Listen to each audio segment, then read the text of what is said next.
안녕하세요. 전쟁에 대한 다양한 주제로 이야기해보는 전쟁 도서관 시작하겠습니다. 이번 주제는 공군과 공군의 대격돌, 영국 본토 항공전에 대해 알아보겠습니다. 스핏파이어, 허리케인, 메서시메트 109 같은 전투기 비교는 다른 분들이 많이 설명하셨으니 항공전에서 방어가 성공한 희귀한 사례로서 영국 본토 항공전을 다뤄보겠습니다. 네? 방어가 뭐 그리 대단한 거냐고요? 네. 지상전과는 달리 항공전에서 방어에 성공했다는 건 정말 대단한 일인 겁니다. 라이트 형제의 첫 비행 후 이 새로운 기술은 곧바로 전쟁에 사용되게 됩니다. 지상, 해상과는 또 다른 차원, 공중이라는 새로운 공간이 전장이 되면서 항공전에 대한 이론도 등장하게 되죠. 여러 이론가들 중에서 이탈리아의 군인 줄리오 두에가 단연 두각을 드러냅니다. 두에는 자신이 기고한 논문과 메모를 묶어 제공권이란 책을 발간하죠.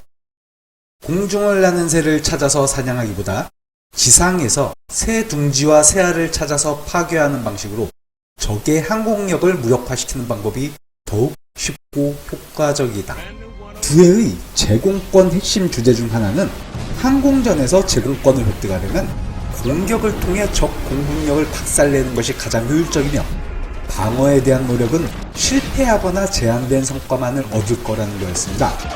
여기서 공격은 적 공군력을 폭격하여 파괴하는 것이고 방어는 공격해오는 적 폭격기와 포위기를 하늘에서 요격하는 걸 말합니다.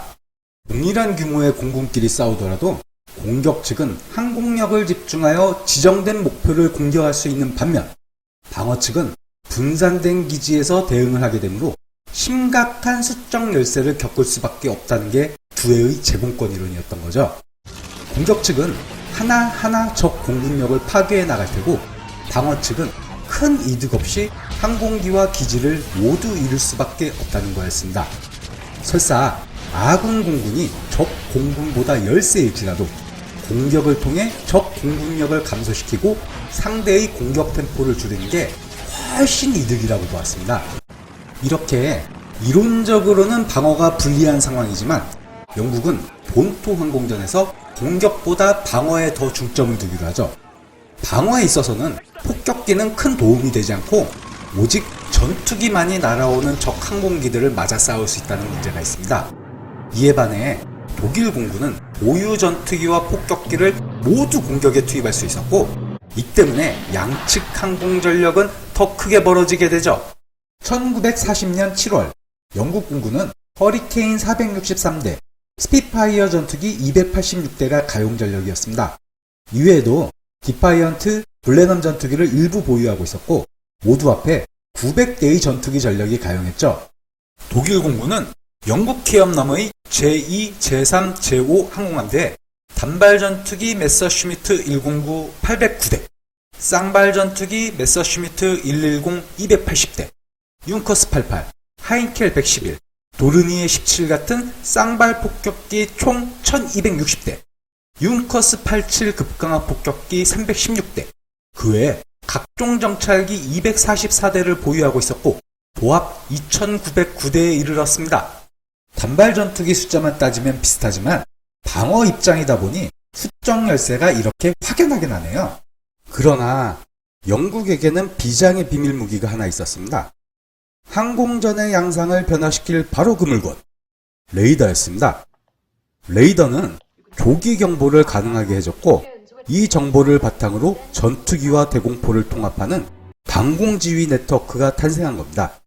항공기 보유수를 따져보나 공격자 집중의 원칙을 따져보나 영국 공군은 원래 독일 공군에게 상대도 되지 않았어야 했지만 바로 이 레이더의 조기 경보가 있어졌기에 영국 공군도 방어 집중을 할 수 있었던 거죠.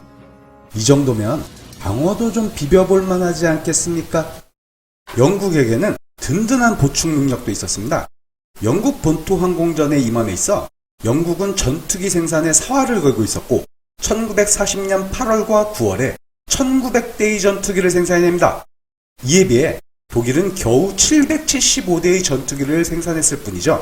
전투기 조종사 보충 능력에 있어서도 영국은 독일에 비해 여유로운 편이었습니다. 크레넬에서 교육받는 정규 전투기 조종사만 있었던 게 아닙니다. 항공성에 지원을 받는 보조공군 제도가 있었고, 이 보조공군에서도 전투기 조종사를 보충받을 수 있었죠. 여기서 끝이 아닙니다. 영연방 일원이었던 캐나다, 오스트레일리아, 뉴질랜드, 남아프리카 등의 조종사들은 물론 폴란드, 벨기에, 프랑스, 체코슬로바키아 등 독일에게 호되게 당한 국가, 그리고 미국에서도 조종사들이 의용병으로 참전하게 되죠. 이런 보충 능력으로 인해 영국 전투기 부대는 영국 본토 항공전 기간 중에 전력을 일정하게 유지할 수 있었습니다. 1940년 7월 10일, 8월 8일, 10월 31일에 조종사를 포함한 전투기 전력수가 보이시죠? 당장 출격 가능한 전투기 전력이 656대, 720대, 684대로 큰 변동 없이 유지되고 있음을 알 수 있습니다. 그에 반해 독일 공군은 영국 공군에 대한 정보 판단에 줄줄이 실패하고 있었습니다. 프랑스 전역과 덩케르크 철수 중의 항공전을 통해 영국 공군의 역량을 과소평가했기에 단 4일이면 영국 공군을 제거할 수 있다고 판단했었죠. 영국의 전투기 생산량에 대한 틀린 정보를 갖고 있었고, 영국 공군이 사용하는 비행기지에 대한 정보도 부정확했으며, 레이더를 포함한 영국의 방공 시스템에 대한 이해도 부족했더랬습니다. 영국 본토 항공 기간 중 영국 공군에게 가한 피해도 잘못 평가하고 있었죠. 1940년 8월 말 독일의 항공정보는 영국 전투기 부대가 사용하는 비행장 8개를 파괴했고, 영국 전투기는 예비 전력도 없는 200대가량만 남았다고 추정하였답니다.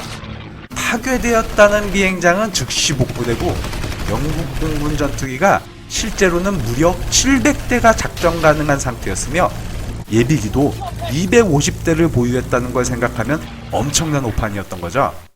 의기양양하게 영국 공군을 괴멸시켰다고 생각했지만 죽어가는 쪽은 오히려 독일 공군 쪽이었습니다.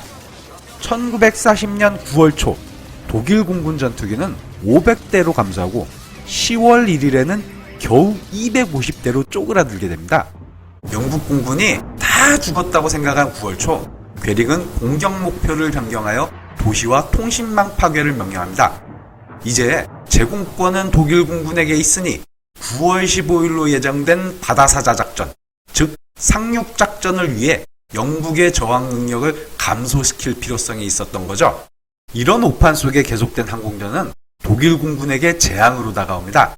10월 초 영국 본토 항공전이 종료될 즈음 독일 공군은 1733대의 항공기를 손실하게 되죠. 이에 비해 영국 공군은 915대를 손실했을 뿐이었습니다. 이대로 가다가는 영국 공군이 아니라 독일 공군이 전멸할지도 모를 상황이 된 겁니다. 결국 영국 본토를 침공한다는 바다사자 작전은 무기한 연기되게 되죠. 영국 본토 항공전 이후 항공전 이론은 현재 어떻게 변화되었을까요?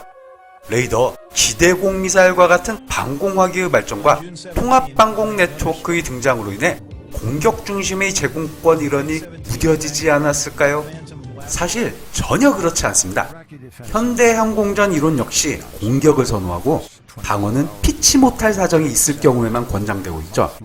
걸프전 항공전역을 기획했던 와든 예비역 대령이란 분이 있는데, 월남전 이후 침체되던 미국 항공전 이론에 활력을 불어넣은 인물입니다.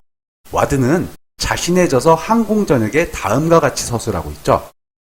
지휘관이 당면할 수 있는 최악의 상황은 적은 아군 기지를 공중 공격할 수 있지만 아군은 그 같은 행동을 할 수 없는 상황이다. 이 경우에 지휘관은 항공전 수행 방법 중 가장 불리한 방법, 즉 방어적으로 싸우는 방법밖에는 없다. 영국 본토 항공전은 조기 경보를 통한 아군 손실 최소화와 방어 집중, 공격해오는 적에 대한 꾸준한 손실 강요, 그리고 우세한 보충 능력을 바탕으로 한 공군력 역전 등 불리한 방법인 방어이지만 멋지게 성공한 방어의 교과서라고 할 수 있겠죠. 지금까지 전쟁도서관이었습니다. 다음에 찾아뵙도록 하겠습니다.